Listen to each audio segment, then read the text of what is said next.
Hello बेटे, I hope all of you are well and also your study is going very well.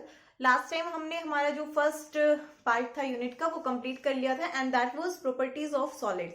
हमने properties of solids के बारे में देखा था। उसमें हमने स्ट्रेस स्ट्रेन देखा था, Young's modulus of elasticity, bulk modulus of elasticity, shear modulus और Poisson's ratio, stress strain relationship, ये सारी चीजें हमने देखी थी। इलास्टिसिटी के बारे में हमने पढ़ा था।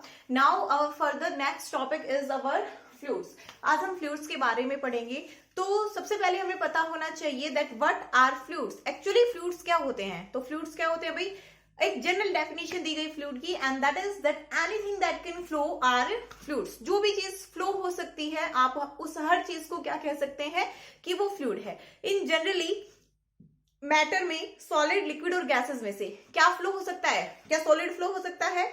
नहीं। लिक्विड फ्लो हो सकता है? यस। गैसेस? यस। तो जो लिक्विड्स एंड गैसेस हैं दैट आर फ्लूइड्स। लिक्विड्स और गैसेस किस में आते हैं? फ्लूइड्स में आते हैं।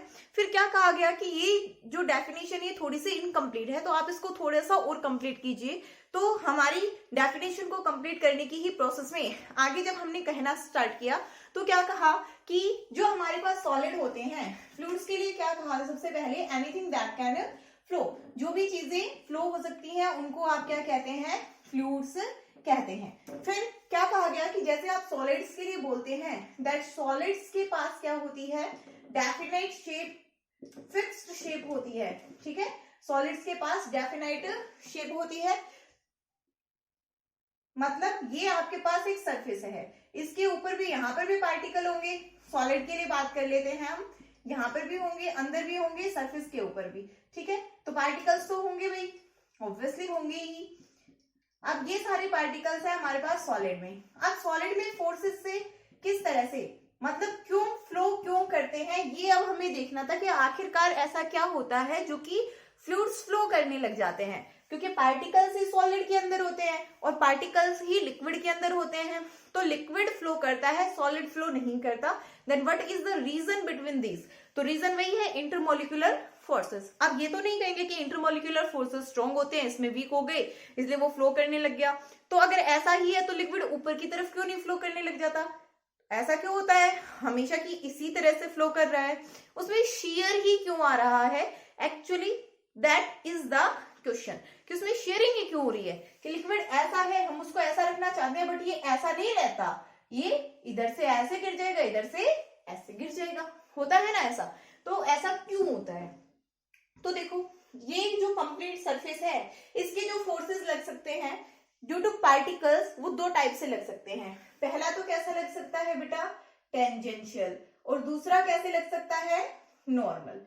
ठीक है, एक तो टेंजेंशियल फोर्स लग सकता है और दूसरा नॉर्मल फोर्स लग सकता है। तो ये दोनों फोर्सेस लग सकते हैं। तो ये देखो, अगर मैं इसकी बात करूं तो ये जो फोर्स लग रहा है ये कैसा लग रहा है? परपेंडिकुलर टू द सरफेस, मतलब that is normal to the surface. अगर ये वाला मैं बात करूं तो ये क्या है? Tangential to the surface. तो सॉलिड में क्या होता है? ये दोनों फोर्सेस प्रेजेंट होते हैं। ठीक है, सॉलिड में ये दोनों ही होते हैं कि ये इस पार्टिकल को इधर भी खींचता है और ये नीचे की तरफ भी। तो इनकी क्या होती है? फिक्स्ड शेप और फिक्स्ड वॉल्यूम हो जाती है। But what about in liquid? Liquid में क्या होता है भाई? लिक्विड में शेयरिंग ना बहुत ज्यादा होती है और आपको शेयर स्ट्रेस उसके लिए बहुत ही कम चाहिए। थोड़ा सा फोर्स लगाओगे वो बहना शुरू कर देगा। देखो, सेम केस लिक्विड के लिए हम ले लें अगर, तो क्या आएगा? तो बताओ, यहां पर देखो, लिक्विड के लिए अगर हम सेम फोर्स लेना चाहें तो लिक्विड में जो ये टेंजेंशियल फोर्स होते हैं ये क्या होते हैं? एब्सेंट होते हैं। ये टेंजेंशियल फोर्स नहीं होते। परपेंडिकुलर फोर्सेस तो होते हैं बट टेंजेंशियल फोर्स नहीं होते। परपेंडिकुलर फोर्सेस होते हैं, वो उसको अंदर की तरफ खींचने की कोशिश करता है। But in liquids tangential force is absent. जो टेंजेंशियल फोर्स होते हैं वो क्या होते हैं? एब्सेंट होते हैं। दैट्स वाई ये इसको यहां पर पकड़कर इस तरह से खींचकर नहीं रख सकता। ये वाले जो टेंजेंशियल फोर्स है ये भी क्या रहेंगे? एब्सेंट। तो ये ऐसे खींच के नहीं रख पाएंगे और ये पार्टिकल्स ऐसे गिर जाएंगे। ठीक है, ये रीजन है आपका लिक्विड्स का फ्लो होने का और सॉलिड्स की definite shape and definite volume का। अब यहां पर जब हम लिक्विड्स को एट रेस्ट पढ़ेंगे या फ्लूइड्स को एट रेस्ट पढ़ेंगे तो वो जो फिजिक्स की ब्रांच होती है उस ब्रांच को आप क्या कहते हैं, hydrostatics. Then you write down it that the branch of physics in which we deals with fluids at rest, that will be called hydrostatics. ठीक है, उसको आप क्या कहेंगे, हाइड्रोस्टैटिक्स कहेंगे. और एक ऐसे ब्रांच फिजिक्स की जिसमें आप फ्लूइड्स के मोशन के बारे में पढ़ते हैं उसको आप क्या कहते हैं, हाइड्रोडायनामिक्स. ठीक है, the branch of physics in which we deals with the liquids in motion, उसको आप क्या कहेंगे, हाइड्रोडायनेमिक्स कहेंगे. और फ्लूइड्स आपके पास क्या होता है ये आपने देख ही लिया है. तो अब नेक्स्ट आपके पास आता है कि क्या fluids, do fluids exert force, क्या फ्लूइड्स फोर्स एक्सर्ट करते हैं. तो देखो भाई, फ्लूइड्स में क्या होता है, पार्टिकल्स होते हैं और पार्टिकल्स रैंडमली मूव हमेशा करते रहते हैं. ठीक है, तो पार्टिकल्स हमेशा ही क्या करते रहते हैं, मूव करते रहते हैं. तो फोर्स ड्यू टू फ्लूइड्स की कितना फोर्स होता है फ्लूइड्स की वजह से, फोर्स ड्यू टू फ्लूइड्स. तो देखो पार्टिकल्स रैंडमली मूव कर रहे हैं. अब जो वो पार्टिकल्स हैं जो वो रैंडमली मूव कर रहे हैं उन पार्टिकल्स के बारे में देखिए.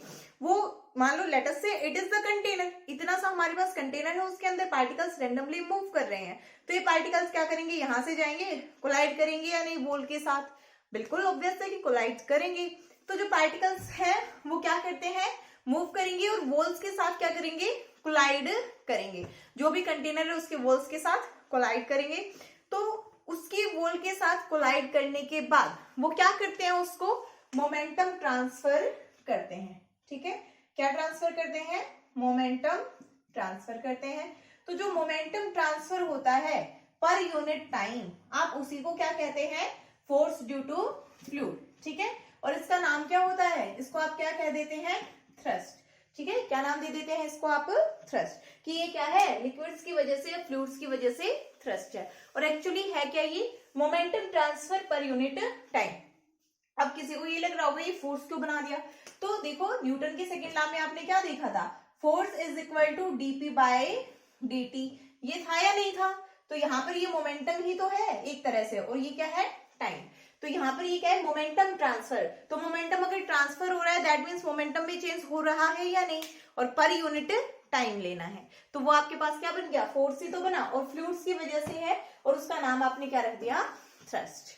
ठीक है, तो अब नेक्स्ट टॉपिक हमारे पास आता है लिक्विड इन इक्विलिब्रियम. ठीक है, नेक्स्ट हमारे पास आता है कि आप कोई भी आपके पास लिक्विड है वो इक्विलिब्रियम में है तो उसके ऊपर कैसा फोर्स लगेगा. ठीक है, तो कोई भी लिक्विड है आपके पास, वो अगर इक्विलिब्रियम में है और आप उस पर फोर्स देखना चाहते हैं तो देखिए, लेट अस से ये मेरे पास एक लिक्विड है, यहां पर एक ऑब्जेक्ट है, कोई भी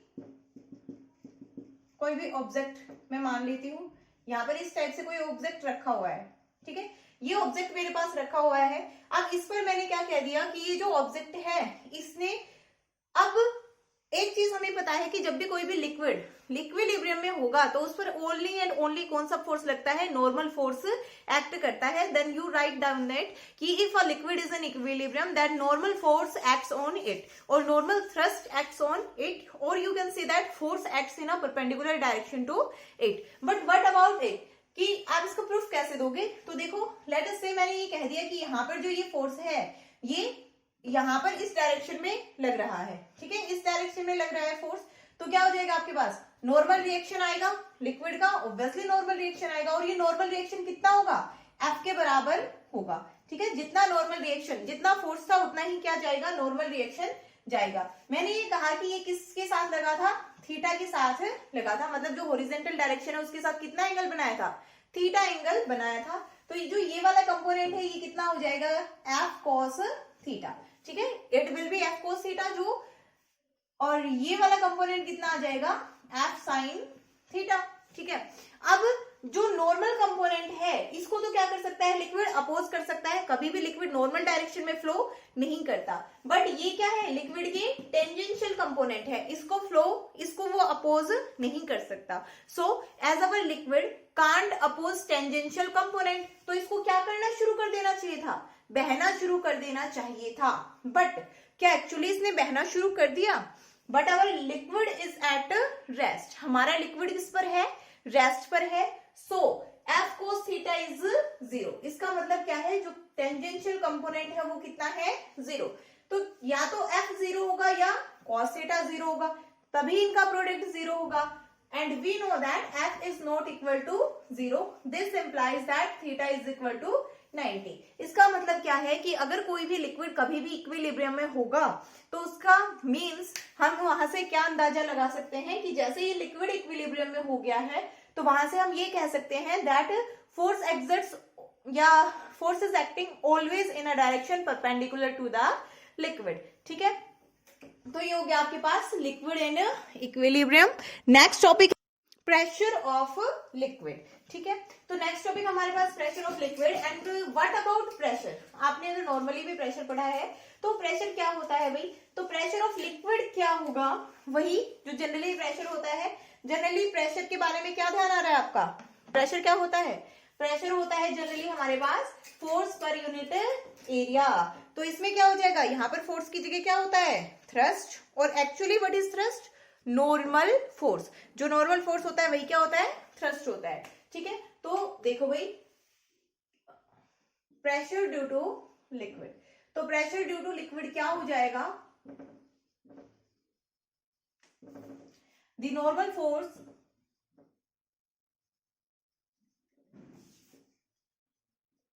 एक्टिंग पर यूनिट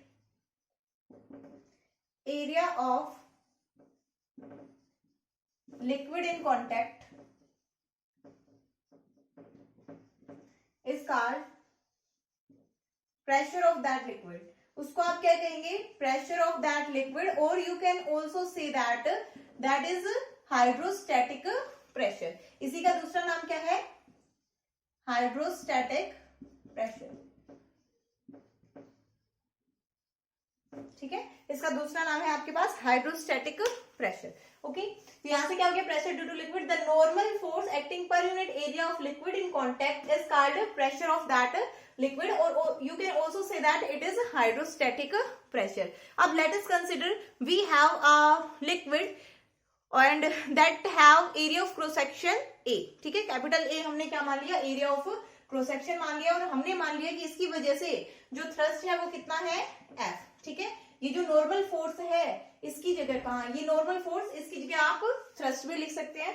तो प्रेशर ड्यू टू लिक्विड क्या हो जाएगा, फोर्स पर यूनिट एरिया। ठीक है, it is the pressure due to liquid. अगर डायमेंशनल फॉर्मूला की बात करेंगे तो इसका डायमेंशनल फॉर्मूला क्या बन जाएगा, पहले तो यूनिट्स की बात करो। What will be units, units यहां पर हो जाएंगे न्यूटन पर मीटर स्क्वायर। ठीक है, और CGS unit will be dyne per centimetre square, और एक और यूनिट है इसकी और वो क्या है, पास्कल। ठीक है, या फिर आप कह सकते हो 760 mm ऑफ Hg। अब नेक्स्ट है हमारे पास इसका डायमेंशनल फॉर्मूला क्या हो जाएगा, फोर्स का डायमेंशनल फॉर्मूला, फोर्स का dimensional formula m1L1T-2 over area का dimensional formula L2, then it will be m1L-1T-2। It will be dimensional formula for pressure. ठीक है, अब प्रेशर एक कैसी क्वांटिटी है, एक वेक्टर क्वांटिटी है और अ स्केलर क्वांटिटी है। तो हमें पता है, हमने ये कहा कि ये हमेशा कहां पर एक्ट करता है, नॉर्मल डायरेक्शन में एक्ट करता है। दैट मीन्स इसके पास डायरेक्शन तो है, अब डायरेक्शन तो है तो इसको वेक्टर क्वांटिटी होना चाहिए था, but it is not a vector quantity, it is a scalar quantity. अब ये स्केलर क्वांटिटी क्यों है, वेक्टर क्वांटिटी क्यों नहीं है, तो ये स्केलर क्वांटिटी इसलिए है बिकॉज अगर आप एक छोटी सी किसी भी एक छोटे से पॉइंट को कंसिडर कर लेंगे तो वहां से लिक्विड के जो फ्लूइड का एक छोटा सा पॉइंट कंसिडर करेंगे, वो हर डायरेक्शन में उस पॉइंट से लेकर हर डायरेक्शन में क्या करेगा, परपेंडिकुलर डायरेक्शन में वो प्रेशर एक्सर्ट करेगा, फोर्स एक्सर्ट करेगा। तो क्या इस पर्टिकुलर पॉइंट पर कोई एक पर्टिकुलर इसकी डायरेक्शन बन रही है, बन पा रही है, नहीं।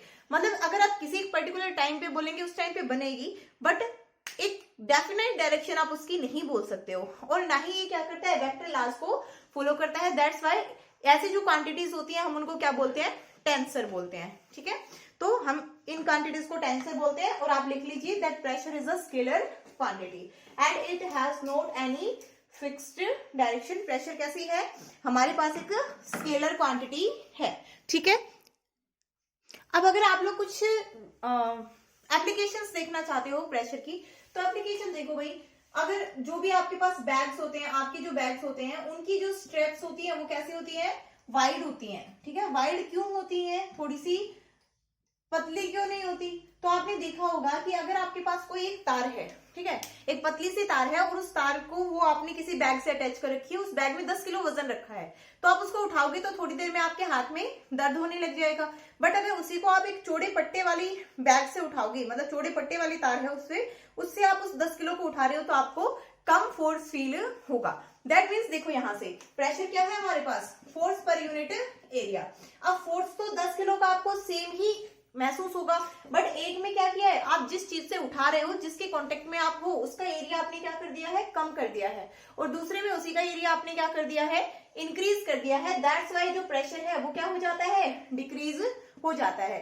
तो चौड़े पट्टे के साथ आप क्या करते हो, जो चीजें होती हैं उनको इजिली और आराम से उठा पाते हो, ठीक है। अब इसी तरह नेक्स्ट अगर आप लोग देखो तो एक तो ये हो गया कि जितने भी सूटकेसेस वगैरह होते हैं दैट हैव वाइडर स्ट्रिप्स, ठीक है, उनके जो हैंडल्स होते हैं वो कैसे होते हैं, थोड़े से वाइडर होते हैं। दूसरा आपने देखा होगा जो रेलवे ट्रैक्स होती हैं उनके नीचे जो आजकल सीमेंटेड ब्लॉक्स बिठाने लगे, पहले जो होती थी वो वुडन की ब्लॉक्स होती थी उनके पटरियों के बीच में, मतलब सिर्फ ऐसा नहीं होता कि सिर्फ पटरियों पर ही सारी जो फिटिंग है, वो जो सीमेंट वाली जो बिछा के रखते हैं व्हाइट व्हाइट कलर की पट्टियां, वो क्यों बिछाते हैं, पैसे ही खर्च हो रहे हैं, नहीं बिछानी चाहिए, बट वो क्यों बिछा रहे हैं, बिकॉज ऑफ दैट जो प्रेशर है वो क्या हो रहा है, उन पूरी जो रेल की पटरियों की वजह से जो प्रेशर है वो उस पूरी पर क्या हो पा रहा है, फैल जाता है, और जो अर्थ पर प्रेशर पड़ रहा है वो क्या हो रहा है, कम फोर्स लग पा रहा है, इसीलिए वो क्या होती है, धसकती नहीं है नीचे की तरफ। और अदरवाइज अगर आप ऐसा नहीं करते तो ज्यादा प्रेशर फील होता है अर्थ को,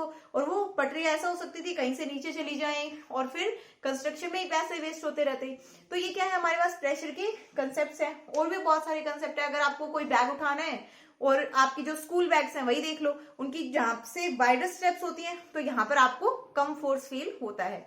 वहीं पर अगर आप ऐसा बैग ले आएंगे जिसकी जो स्ट्रिप्स होती हैं वो वाइडर ना होकर थोड़ी सी पतली होती है, तो उसमें आपको ज्यादा फोर्स फील होगा। तो ये सारे आपके पास क्या है, प्रेशर के एग्जाम्पल्स है, एप्लीकेशंस है। जो कैमल होता है वो इजिली चल पाता है सैंड पर इन कंपैरिजन टू अस, क्यों, क्योंकि हमारा जो फुट होता है वो थोड़ा सा छोटा होता है, ठीक है, और थोड़ा सा गद्दे वाला नहीं होता, और जो कैमल का फिट होता है एक तो थोड़ा सा चौड़ा होता है, थोड़ा गद्दे वाला होता है। तो जो कैमल का फिट है वो थोड़ा चौड़ा होता है। अब चौड़ा होता है तो वो ज्यादा एरिया, जो कैमल का पूरा वजन है वो ज्यादा एरिया टिक रहा है, ठीक है, एरिया ज्यादा टच में है, तो फोर्स क्या हो जाएगा, कम महसूस होगा, और कैमल इजिली सैंड के ऊपर चल सकता है इन कंपैरिजन टू अस।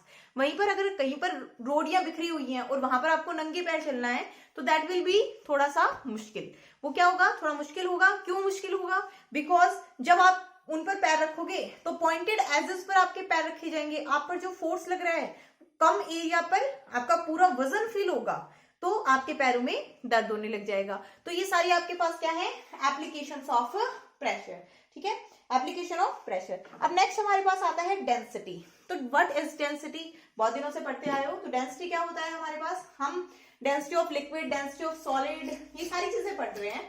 तो हम एक बार देख लेते हैं कि डेंसिटी आखिरकार होती ही क्या है। तो हम देखना चाहते हैं एक बार तो डेंसिटी देखेंगे और फिर हम देखेंगे रिलेटिव डेंसिटी, ठीक है, दो टॉपिक्स अभी हम देखेंगे।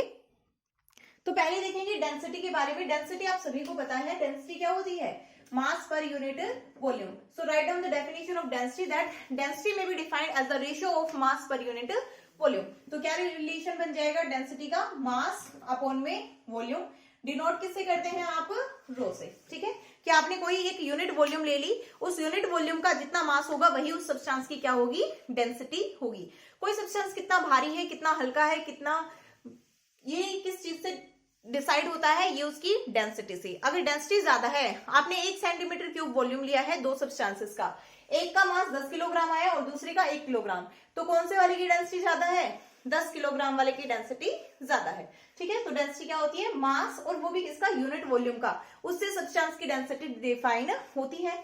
यहां से अगर आप इसकी यूनिट्स देखना चाहें तो वो क्या आ जाएगी, किलोग्राम पर मीटर क्यूब, साथ में ग्राम सेंटीमीटर क्यूब, ठीक है। अब नेक्स्ट है जो हमारे पास वो क्या है, इसका dimensional formula, you can write that, क्या आ जाएगा डायमेंशनल फॉर्मूला, ml-3, ठीक है। नेक्स्ट आपके पास आता है रिलेटिव डेंसिटी। तो रिलेटिव डेंसिटी क्या होती है भाई, it is just a number. पहली चीज तो ये सिर्फ एक नंबर होती है, ठीक है, जस्ट अ नंबर। अब नंबर होती है दैट मीन्स रेशियो होगा, और रेशियो किसका, डेंसिटी का। रिलेटिव मतलब किसी एक चीज की रिलेशन में। तो क्या होता है, it is the ratio of, ratio होता है किस किस का रेशियो होता है, density of substance to that of density to that of density at that of density of water at 4 degree Celsius. तो देखो भाई क्या आएगा, ऊपर भी डेंसिटी आ रही है, नीचे भी डेंसिटी आ रही है, तो यूनिट से यूनिट तो क्या हो जाएंगी, कैंसिल, डायमेंशन से डायमेंशन कैंसिल, बचेगा क्या, सिर्फ और सिर्फ एक नंबर बचेगा। और रिलेटिव बताता है कि भाई उस सब्सटेंस के कंपैरिजन में इतना, मतलब सब्सटेंस कितना हल्का या भारी है। अब अगर डेंसिटी के बारे में आप ये देखना चाहिए कि डेंसिटी एक स्केलर क्वांटिटी है या फिर वेक्टर क्वांटिटी है, तो डेंसिटी कैसी क्वांटिटी है, स्केलर क्वांटिटी है, बिकॉज ऊपर भी मास है और नीचे भी, मतलब नीचे भी स्केलर क्वांटिटी है और ऊपर भी स्केलर क्वांटिटी है। तो डेंसिटी कैसी क्वांटिटी हो गई, एक स्केलर क्वांटिटी हो गई। आपकी बुक में कुछ एक वैल्यूज गिवन है, जैसे डेंसिटी ऑफ वाटर। तो डेंसिटी ऑफ वाटर कितनी होती है, 1 × 10⁻3, ठीक है। Density of water, sea water 1.03 × 10⁻3।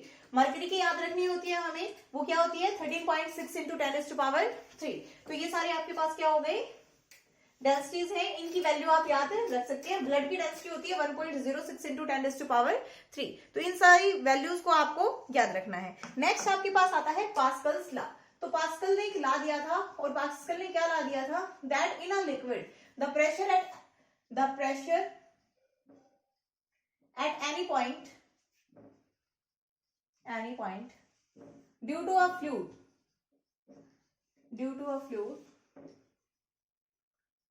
is equal। मतलब किन्हीं भी पॉइंट्स पर जो प्रेशर होता है वो क्या होता है भाई, इक्वल होता है, ठीक है। पहले उसने ये ला दिया। अब इसके बाद उसने क्या किया, उसने देखा कि जो प्रेशर है अगर वो डिफरेंट डेप्थ्स पर जा रहा था, तो डिफरेंट डेप्थ पर एक सेम डेप्थ के लिए, तो मतलब यहां पर उसने देखा कोई लिक्विड है, यहां पर देखा तो हर पॉइंट का प्रेशर सेम था, यहां पर भी देखा तो हर पॉइंट का प्रेशर सेम था, बट यहां वाला प्रेशर इनकी कंपैरिजन में डिफरेंट था, ठीक है, और ये कम था, ये ज्यादा था। तो उसने क्या बता दिया कि ये जो मेरा कंसेप्ट है ये क्या है, इग्नोरिंग ग्रेविटी। और फिर उसने क्या कह दिया, एक और डेफिनेशन दे दी, that the pressure in a liquid, the pressure at any point will be same, pressure at all points will be same for a same depth, या फिर which are at a equal depth from the top. जो एक same depth पर जितने भी points होते हैं उन सभी के लिए क्या होती है, जो प्रेशर की वैल्यू होती है वो क्या होती है, सेम होती है, फिक्स्ड रहती है। और इसमें उसने क्या कह दिया, that it is ignoring gravity. अगर आप ग्रेविटी को इग्नोर करके चलते हो तो, ठीक है, अगर आप ग्रेविटी को इग्नोर नहीं करके चलते हो तो ये लॉ वैलिड नहीं है। तो उसने पहले ही अपना क्लियर कर दिया। फिर अपने लॉ में जो उसने लॉ दिया उसमें स्टेटमेंट में ही कह दिया कि the points which are at, लिखी देती हूँ, the pressure at all the points will be same which are at equal depth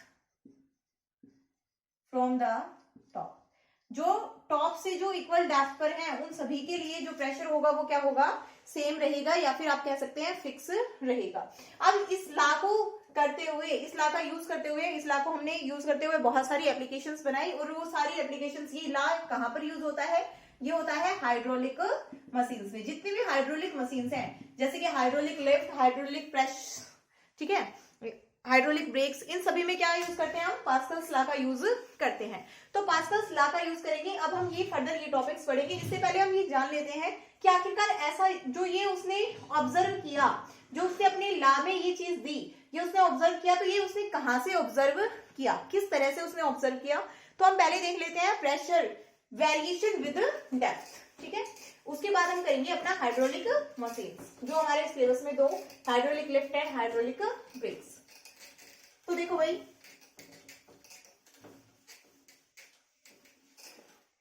variation of pressure with depth, depth के साथ प्रेशर की वेरिएशन, या फिर प्रेशर वेरिएशन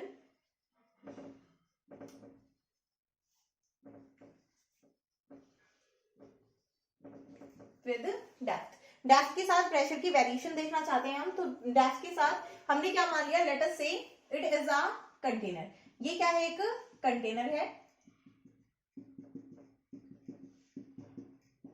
इसमें क्या है, ये लिक्विड है। इसमें हमने ये इमेजिनरी कॉलम मान लिया लिक्विड का, ठीक है।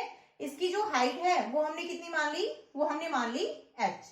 ये जो हमारा कॉलम है इसकी हाइट हमने मानी है h, ठीक है।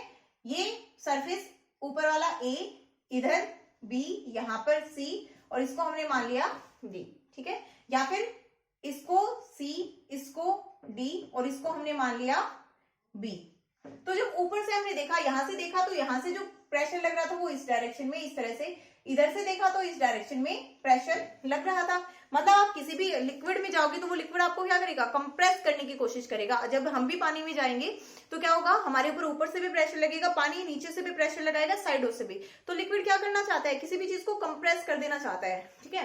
अब क्या हो रहा है, यहां से हमने देखा कि ये कंप्रेस नहीं हो रहा है, तो यहां से मतलब इतना ही फोर्स अंदर से भी लग रहा है, ठीक है।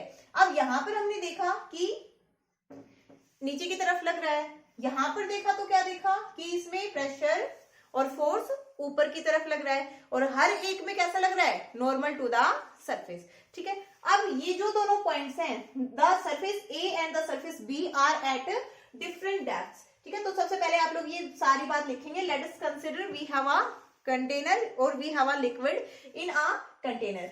Late we imagine an imaginary cylinder ABCD, ठीक है, in the liquid and the cylinder has height h। उस सिलेंडर की हाइट कितनी है, h है। let the density of the liquid be rho। जो डेंसिटी है लिक्विड की जो हम यूज कर रहे हैं, उस लिक्विड की डेंसिटी कितनी है, रो डेंसिटी है, ठीक है। तो यहां से क्या आ जाएगा हमारे पास,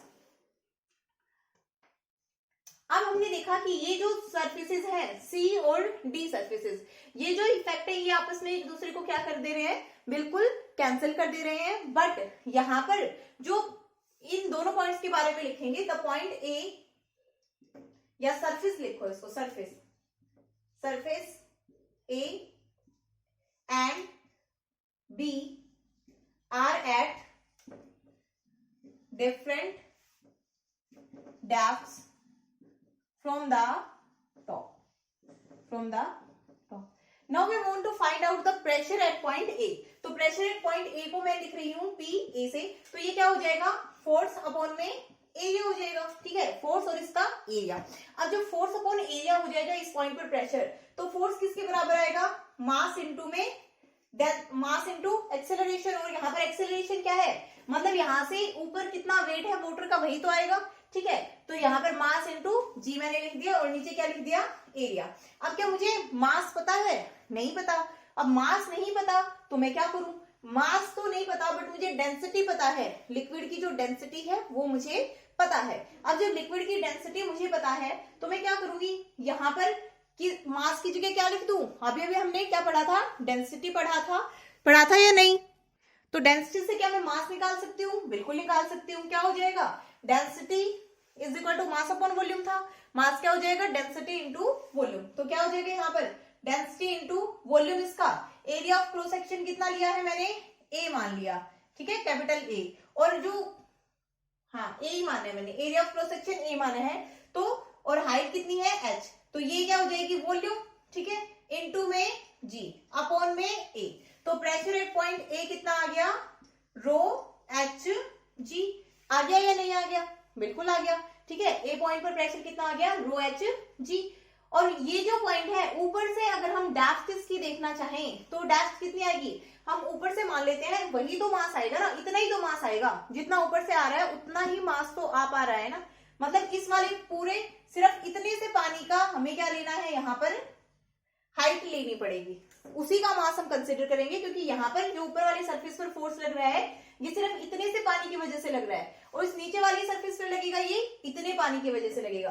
तो इसमें ऊपर वाली हाइट को मैं क्या मान लू, h, और यहां से यहां तक ये जो इस पॉइंट की दूरी है इसको मैं क्या मान लू, h2। तो ये कितना आ गया मेरे पास, h1, ठीक है, rho h1 g। Similarly if I want to write down the pressure at point P, तो क्या आ जाएगा मेरे पास, force at point P B upon में एरिया। तो एरिया ऑफ क्रॉस सेक्शन तो सेम है क्योंकि मैंने क्या माना है, यूनिफॉर्म सिलेंडर माना है। तो यहां से क्या आ जाएगा, फोर्स कितना बन जाएगा, वही मास, इस पॉइंट पर मास सिलेंडर का, मतलब मास एट बी, यहां पर मास एट ए, इनटू में जी अपॉन में एरिया। मास एट बी क्या हो जाएगा, रो, इनटू में वॉल्यूम, कितना वॉल्यूम हो जाएगा वाटर का, ए इंटू H2 इंटू में जी अपॉन में ए से ए कैंसिल, तो क्या बन गया, रो H2G। ठीक है कितना बन गया यहाँ पर, रो H2G आ गया। अब अगर हम देखना चाहें कि इस इमेजिनरी सिलेंडर की वजह से कितना प्रेशर है या इसके ऊपर कितना प्रेशर है, तो वो क्या आ जाएगा, PB माइनस PA, मतलब इस पॉइंट पर जो है उसमें से ये वाला घटा देंगे, क्यों, क्योंकि ये वाला जो है वो क्या है, ज्यादा है। तो ये कितना आ गया, PB माइनस PA, कितना बन जाएगा, रो जी भी कॉमन आ जाएगा और ये आ जाएगा H2 minus H1। H2 minus H1 की वैल्यू कितनी आ जाएगी, रो HG। ठीक है, तो ये आपके पास क्या बन गया, ये आपके पास बन गया प्रेशर डिफरेंस। ठीक है, इन दोनों पॉइंट्स के बीच में ये क्या बन गया, प्रेशर डिफरेंस बन गया। तो ये तो हमने निकाल दिया किसका यूज करते हुए, ये तो हमने निकाल दिया प्रेशर का यूज करते हुए। अगर आपको फोर्स के फॉर्मेट में यही निकालना हो तो आप कैसे निकालेंगे, तो फोर्स के फॉर्मेट में अगर आपको निकालना, वैसे तो आप ये आपको अच्छे से अब समझ में आ गया होगा, इससे ज्यादा इजी पड़े और आपको अच्छा लगे तो आप इससे निकाल लो। अदरवाइज आप कैसे कर सकते हो कि इस पॉइंट पर फोर्स कितना होगा, ऊपर वाले पॉइंट पर फोर्स कितना होगा, तो ऊपर वाले पॉइंट पर फोर्स कितना हो जाएगा, FA कितना आ जाएगा, मास इंटू में जी, मास कितना है, होल ऑफ द लिक्विड, पूरे लिक्विड का मास, और वो कितना है, डेंसिटी इंटू AH। ठीक है, इस पूरे का हमने लिक्विड का पूरे का मास मान लिया, इंटू में जी। अब FB कितना है, यहां पर कितना आ जाएगा, रो AH इंटू में जी। ठीक है, यहां पर भी कितना आ गया, रो AH इंटू में जी, यहां पर भी पूरे इस लिक्विड का मास लेंगे हम। अब फोर्स के फॉर्मेट में ऐसे मत करो भाई, फोर्स के फॉर्मेट में फिर यहाँ पर H1 मानना पड़ेगा, यहाँ पर H2। तो फोर्स के फॉर्मेट में जैसे हम फ्री बॉडी डायग्राम बनाकर करते थे उस तरह से देखो कि इस वाले सिलेंडर पर कितने फोर्सेस लग रहे हैं। तो एक तो FA नीचे की तरफ, FB कितना लग रहा है, ऊपर की तरफ, और पूरा जो लिक्विड है इस पूरे का जो वजन है वो कहां पर लग रहा है, नीचे की तरफ। ठीक है, तो वजन नीचे की तरफ लग रहा है, और यहाँ पर ऊपर वाले सरफेस पे मैं F1 मान लू, नीचे वाले पे F2, और इसको मैं मान लू M इंटू जी। तो M इंटू जी कितना हो जाएगा, M इंटू जी, इस पूरे का मास क्या हो जाएगा, रो इंटू AH इंटू जी। ठीक है, F1 कितना आ जाएगा, इस पॉइंट पर प्रेशर इंटू में इसका एरिया, F2 कितना आ जाएगा, इस पॉइंट पर प्रेशर इंटू में इसका एरिया। अब हमें निकालना है, फ्री बॉडी डायग्राम था, अब दो फोर्सेस नीचे हैं और एक फोर्सेस ऊपर है, एक फोर्स ऊपर है, और वैसे हमारा लिक्विड किसमें है, इक्विलिब्रियम में, तो ये किसमें चला जाएगा, total zero. That means F1 plus mg minus F2 बराबर जीरो। तो ये क्या हो गया हमारे पास, F1 प्लस AH रो जी माइनस F2 मतलब P2A बराबर जीरो, और ये कितना है, P1A। तो ये इन दोनों को उधर ले जाऊं तो क्या बन जाएगा, P2A माइनस P1A बराबर AH रो जी। यहां से A कैंसिल हो जाएगा और क्या बचेगा, P2 माइनस P1 बराबर रो HG।